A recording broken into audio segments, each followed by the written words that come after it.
ജാതീയത ഇന്നും ശക്തമായി നിലനിൽക്കുന്ന നോർത്ത് ഇന്ത്യൻ സംസ്ഥാനങ്ങളുണ്ട്.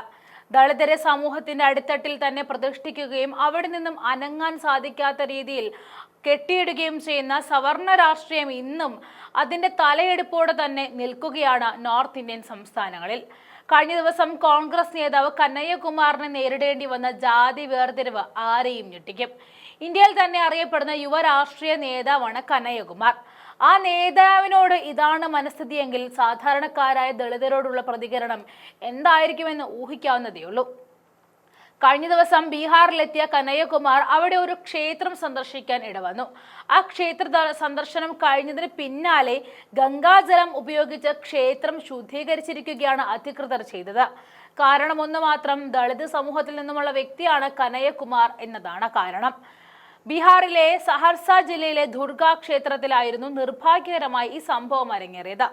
പലയാൻ റക്കോ നൗക്കരി ദോ അഥവാ കുടിയേറ്റം അവസാനിപ്പിക്കുക, ജോലി നൽകുക എന്ന പേരിൽ കനയ്യകുമാർ ബീഹാറിലുടനീളം നടത്തിയ യാത്രക്കിടയിലായിരുന്നു ഈ ക്ഷേത്രം സന്ദർശിക്കാൻ ഇടയായത്.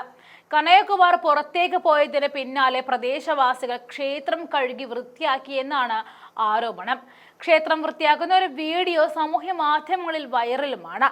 ഈ വീഡിയോയിൽ യുവാക്കൾ ചേർന്ന് ക്ഷേത്രത്തിൽ വെള്ളമൊഴിച്ച് കഴുകുന്നതും കാണാം.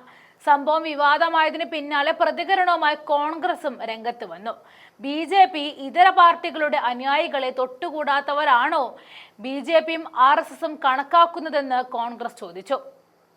എന്തായാലും വിഷയത്തിൽ കനയ്യകുമാർ ഇതുവരെ പ്രതികരിച്ചിട്ടില്ല. ബീഹാറിലെ ദളിത് വിരുദ്ധത്തിന് ഇതിനു മുൻപും പലകുറി വാർത്തയായിട്ടുണ്ട്. രാജ്യം തന്നെ ഞെട്ടിയ ദളിത് വിരുദ്ധത എന്നും ബീഹാറിനെ രാജ്യത്തിന് മുന്നിൽ നാണം കെടുത്തിയിട്ടുണ്ട്. അക്കൂട്ടത്തിലേക്കുള്ള അവസാന രംഗപ്രവേശമാണ് കനയ്യകുമാറിൽ നിന്നും ഉണ്ടായിരിക്കുന്നത്.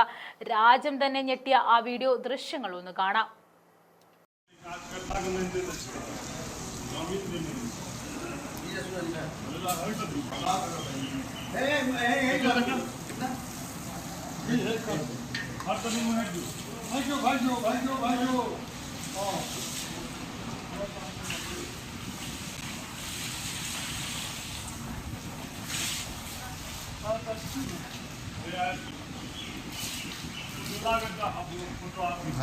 फोटो पोस्ट कर